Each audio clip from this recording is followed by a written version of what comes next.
We've got Jack Thompson, Myrtle Beach's unofficial historian, coming up next on Carolina People.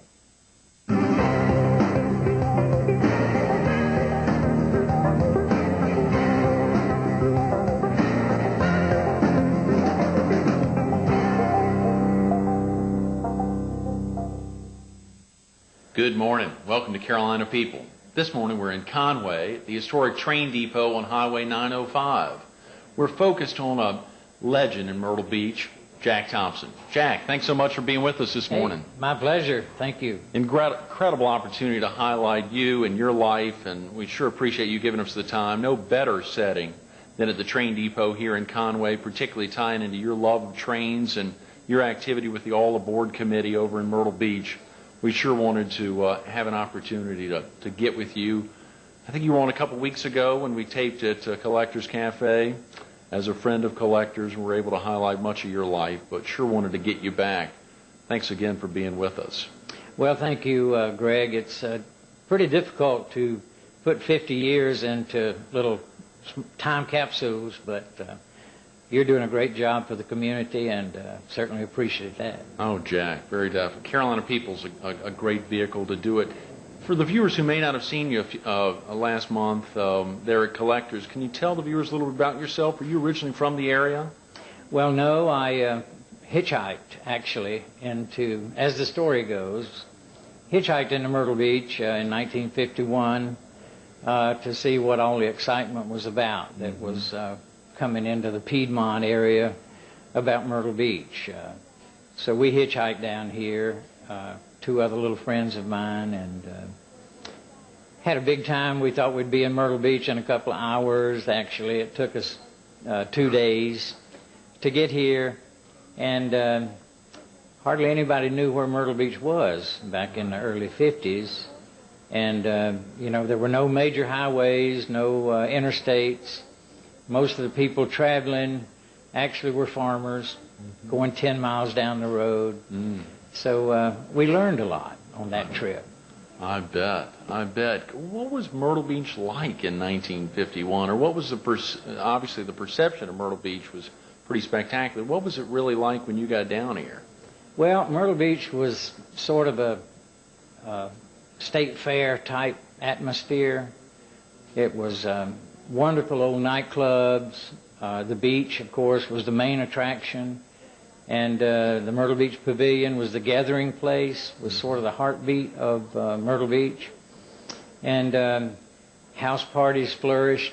From high schools and colleges came down and rented the big old boarding houses, and with a chaperone, of course. And just one big house party in Myrtle Beach, and most of the streets were still sand and coquina in the early 50s. I think in 1952 the population was something like 600. Golly, Jack. Everybody knew everybody. Did a lot of folks around the state know about Myrtle? No, not really. Myrtle Beach actually was discovered by the textile people, the blue-collar textile workers around the Piedmont, all the way from Greensboro, all the way around through Charlotte, Gastonia, Greenville, Greenwood, Anderson.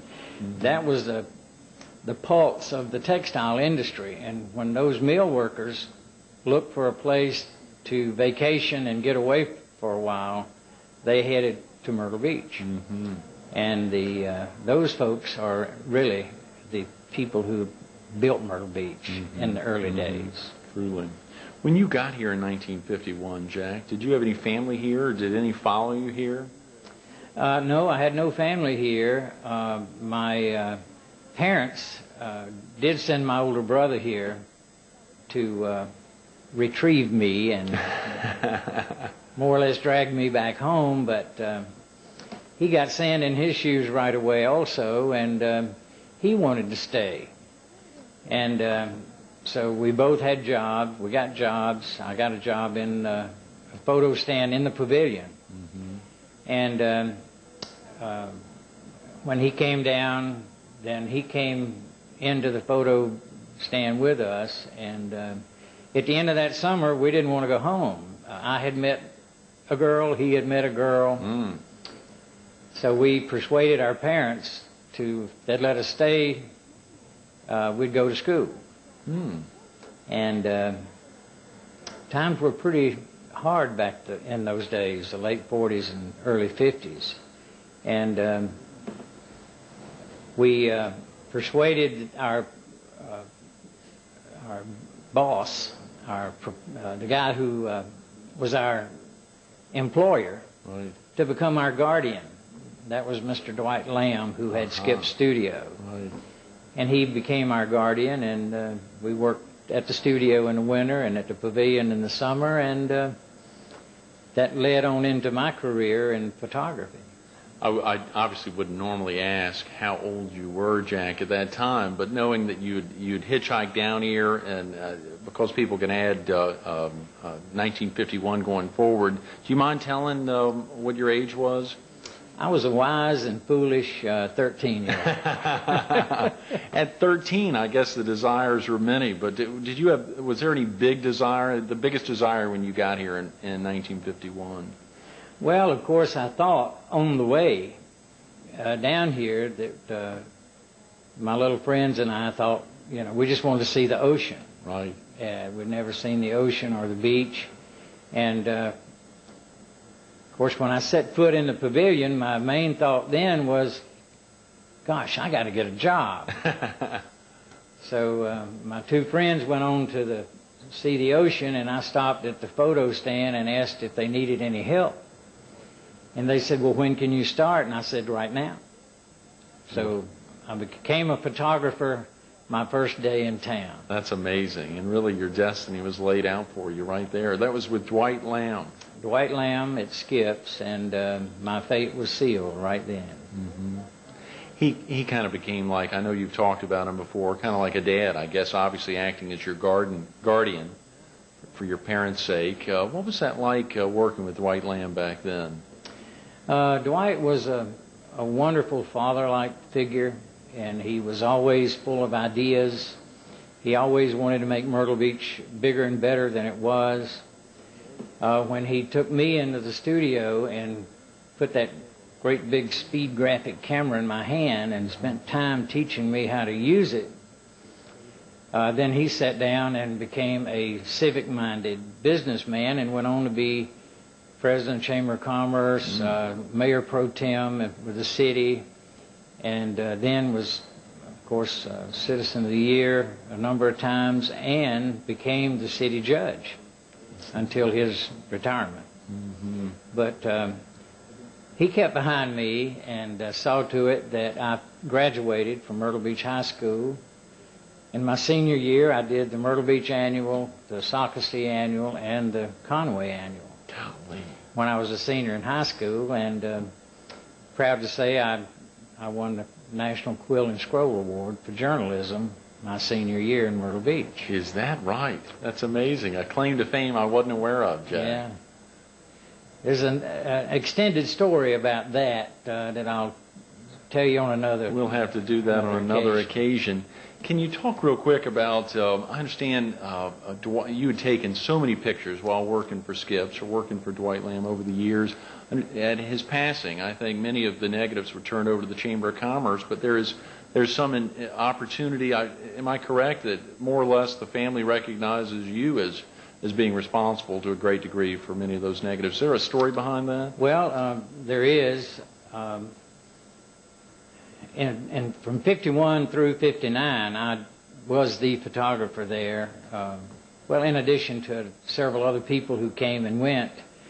But most of those negatives I shot and created for Skip's. And, of course, as you know, when you work for the corporation or the company store, what you create belongs to the company store. So when I did leave Skip's, I left all of those negatives behind. Mm-hmm. And now with Mr. Lamb's passing, he wanted to make sure that those negatives remained accessible to the community. Mm-hmm. And with his background and experience at the Chamber of Commerce, being the president of the Chamber and so forth, he felt like a safe place would be to donate those over to the Chamber and give me unlimited access to those negatives at any time. Right. So I feel that the negatives are safe in a safe environment, and I will look forward to going in and pulling out some of those classics that are stored at the chamber. Absolutely. And speaking of classics, when did you find out that you had a classical eye, that you had a great sense of perception, Jack? Well, trial and error, and it became apparent to me. I kind of resisted the idea through the years that I was an artist. I've come to accept that now, because it was important to me to shoot a photograph in such a way that hopefully no one had ever seen before. That angle, putting the camera on the ground and shooting from the ground, or framing the photograph in with the bough of a tree, or putting flowers or something in the foreground, just to frame that picture in to put the focus on the subject. And all of that kind of leads to... Someone was in the studio yesterday and said, one thing I noticed about your photographs, I rarely ever see any telephone wires or anything obstructive. Right. You seem to... I said, well, if you spend enough time and concentrate on finding the right perspective, then you can create a pleasing photograph. Golly, Jack, and it really takes that. I know I don't have the eye, and I'm sure a lot of viewers probably feel the same way about themselves, but... Well, one little hint about creating a photograph is that you fill up the frame with the subject. So many people used to bring prints in, and the subject was a little pinhead on the negative or on the photograph, and all of this background that was totally unnecessary. So my suggestion is, when you take a photograph, just include the subject matter that you want in the print. Do you have a favorite subject, Jack? Well, I like to do scenics, outdoor photography, sunrises, beautiful marsh scenes, low country scenes. But then again, babies, children. Yeah, I understand you love working with children. Well, Or you've worked with a lot of children. I spent 4 years traveling with J.C. Penney Company, setting up a baby picture promotion called Pixie Pinups.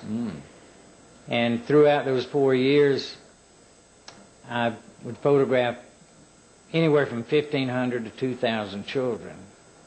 But I might mention that my activity was entertaining the child and getting that expression with the child. I had someone else focusing the camera and someone else putting the child on the table. So I spent all of my time entertaining the child and bringing out all the expression out of the child. So only that way could you photograph 1,500 children in a week's time. Golly, Jack, yeah. Jack, would you have a little more time to come back in and talk, or come in just a second to talk? We haven't highlighted the All Aboard Committee, Growing Up with Shoeless Joe Jackson, or some of your other famous pieces. Do you have a few minutes? Oh, I'd love to. Great. Jack Thompson will be with us in just a second. Stay tuned for Carolina People coming up next.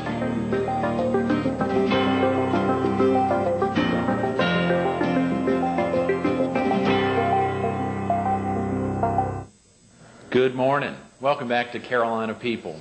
This morning we're in Conway, South Carolina, at the historic train depot on Highway 905.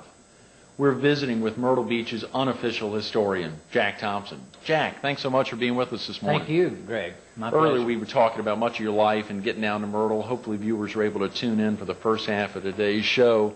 But I really wanted to talk a little bit about a couple of subjects near and dear to your heart: Shoeless Joe Jackson, the All Aboard Committee, and a couple of pieces that you're probably most famous for. Can we talk real quick for some of the viewers who may have just tuned in? You've been in Myrtle Beach for a little more than 5 decades. Yes, that's correct. As a professional photographer. Yeah. And living, serving so many roles oftentimes in town, being involved with committees that really benefit have had a dramatic impact on the community. One of the committees that you're probably most recognized for recently is the All Aboard Committee. Could you tell the viewers a little bit about the committee? Well, the All Aboard Committee is comprised of local residents of the city of Myrtle Beach, and a number of those committee members are longtime natives, actually, of the Myrtle Beach area. And we saw fit to salvage some piece of history for past and future generations to have and to appreciate as a memoriam back to those folks who came before us and actually built this wonderful paradise we call Myrtle Beach. Mm-hmm. I was real disappointed at the implosion of the Ocean Forest Hotel. Mm-hmm.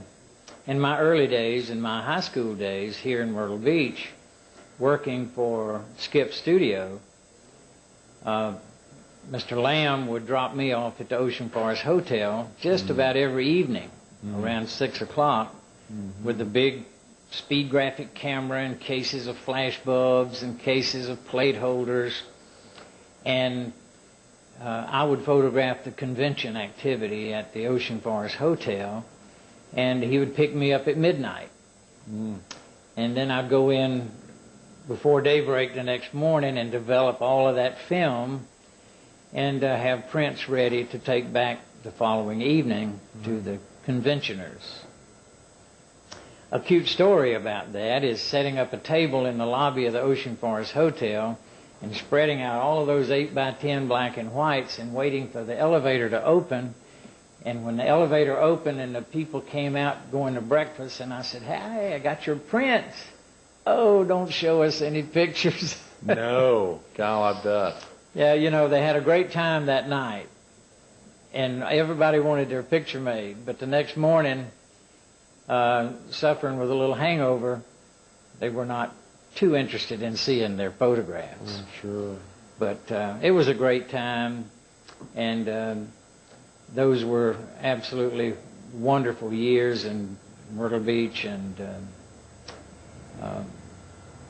that history will live on, as well as the memory of the Ocean Forest Hotel. One afternoon recently, I was going to the post office, and I rode by the train depot, right, and two bulldozers were cranked up, spewing black smoke, crawling toward the depot. And instinctively, I jumped the curb and pulled up between them and run up on the front porch, and I said, "You ain't tearing this building down." They picked up a cell phone and called the owner and said, "There's some crazy person out here won't let us tear the building down." And he said, "Well, what does he want?" And I said, "I want 24 hours. They granted 24 hours, and fortunately that night the city council was meeting, and I went before city council and asked that they combine their collective wisdom and find a way to purchase that property again for past and future generations, and pretty well illustrated the fact that it was a diamond in the rough and it was a jewel in our midst, and we needed to save it. So they charged me with being chairman of a committee to raise the funds to restore the depot. Right. And now, after 2 years, we have raised 3/4 of the money necessary for that restoration, and we're well underway. All the architectural work is done, the engineering is done, the site planning is done. We're just before letting the bids for the actual reconstruction in hopes of cutting the ribbon on that train station in May, which will be the anniversary of the original ribbon cutting on May the 7th, 1937 by Mr. Simeon Chapin. What's it like? You've got so many activities going on in the community, your hobbies. What are some of your hobbies? I mean, what would be some things you do in a normal day? Well, the normal day is Waking Up with Jessica. Ooh, yeah. Let's hear about Jessica. Jessica is a beautiful Sheltie, a wonderful animal. She looks like a miniature lassie, and she thinks she's a little girl. She don't realize that she's a DOG. But Jessica goes to work with me, and she runs to the front and welcomes people in the studio, and she thinks, of course, they've all come to see her. But I have a normal day in the studio is working on about 12 different projects at the same time. And, of course, in photography, there's never a dull moment. There's never a dull subject. There's always something new and always something creative to work on. And that boils up in me. It creates adrenaline, and I enjoy it very much. Speaking of a special subject, albeit I guess it's not really a photographed subject, except in a small sense, Shoeless Joe Jackson, a book that you and your brother did, growing up with Shoeless Joe. Could you tell the viewers a little bit about, A, who is Shoeless Joe, or who was Shoeless Joe, and B, his life, and what prompted the two of you all to put a book together about his life? Well, coming from Greenville, South Carolina, and coming to the beach at age 13, when I was growing up in Greenville, my father was a sports editor of the Greenville Piedmont. And of course, he was also the business editor, and he was the leading sportscaster in Greenville. He was the voice of the original voice of the Clemson Tigers, the Furman Purple Hurricane, the Greenville Spinners, the Textile Hall Golden Gloves. And with that, he would take me, my brothers, around with him throughout most of these events. And of course, the great Shoeless Joe Jackson of the White Sox World Series fame of 1919 was from Greenville, and was my dad and he were real good friends. Many times I would sit on my dad's knee while he's interviewing or talking or passing time with Shoeless Joe.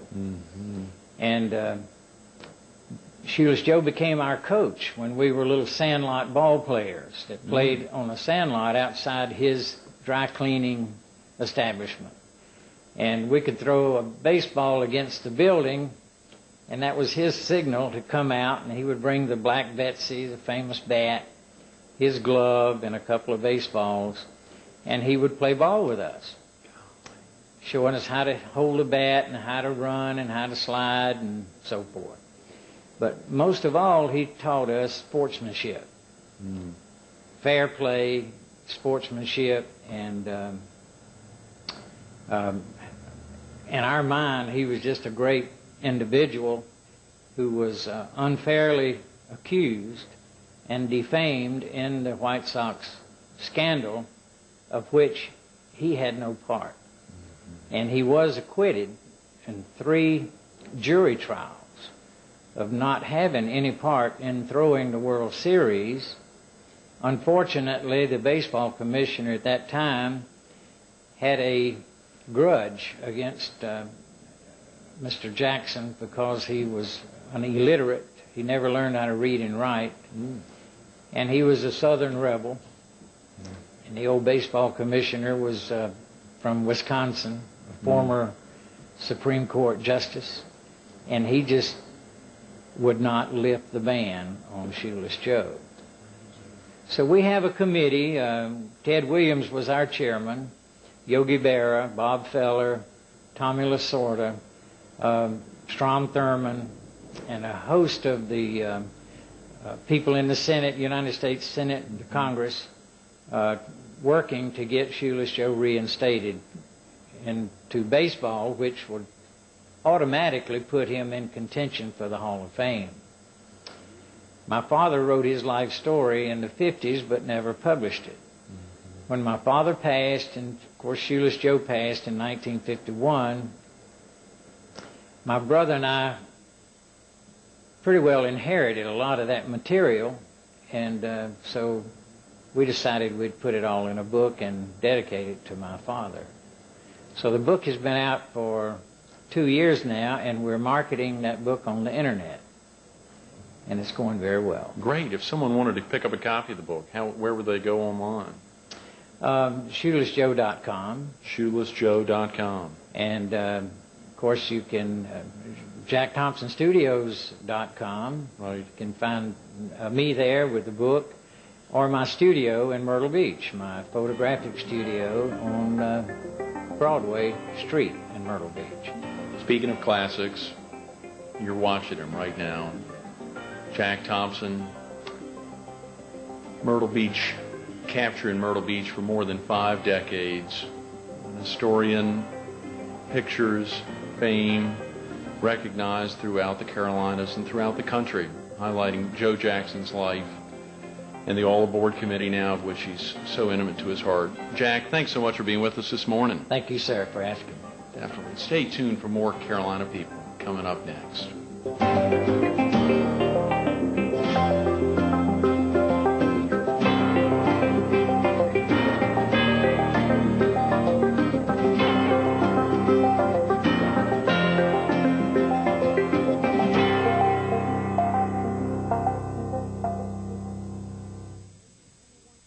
We want to thank Jason Pippin and Carolina Southern Railroad for helping make Carolina People such a great success.